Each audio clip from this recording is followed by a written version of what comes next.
Tumaas sa ang satisfaction ratings ng Pangulo noong nakaraang buwan base sa pinakabagong survey. Si VP Sara Duterte naman na nahaharap sa impeachment trial, mataas din ang ratings. Sagot naman dyan ng prosekusyon, walang kinalaman yan sa impeachment dahil hindi naman ito popularity contest. Nasa frontline ng balitang yan si Maricel Halili. Bagamat -7 o neutral ang net satisfaction rating ni Pangulong Bongbong Marcos nitong Hunyo, tumaas pa rin. Habang si Vice President Sara Duterte, +31 o good ang rating. Base yan sa survey ng Social Weather Station o SWS sa 1,200 respondents mula June 20 hanggang June 29. Nauna nang sinabi ng Malacanang na bumaba man o tumaas ang score sa isang bagay lang daw nakafocus si PBBM. Ang Pangulo ay hindi po apektado ng numero. Tumaas yan, bumaba yan.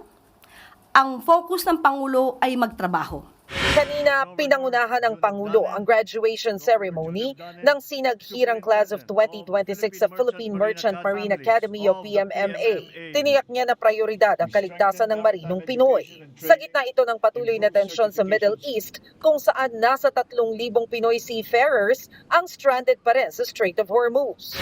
Many of our seafarers continue to travel through uncertain waters, including the areas affected by conflict, especially now in the Middle East. In this difficult situation, your safety and welfare remains our priority. Your government will always be within reach, ready to help.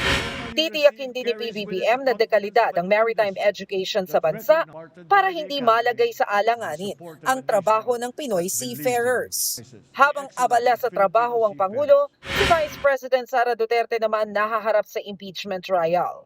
Kahit mataas sa survey, hindi raw matitinag ang House Prosecution Panel dahil hindi naman popularity contest ang usapin ng accountability o pananagutan. Congratulations dahil mataas po yung kanyang satisfaction ratings, pero tuloy pa rin po yung impeachment dahil ang pagpapanagot sa kanya ay mas mabigat na usapin. Wala pang tugon tungkol dyan ang kampo ni VP Sara. Pero sa Facebook page ng Bise, nag-post siya ng litrato ng kanyang pagbisita sa isang eskwelahan sa Lanao del Norte nung nakaraang buwan. Nagbabalita mula sa Frontline, Maricel Halili, News 5. Mga kapatid, Cheryl Cosing po. Maging maalam at may pakialam sa mga napapanahong issue at headlines. Mag-follow at mag-subscribe na sa social media pages ng News 5.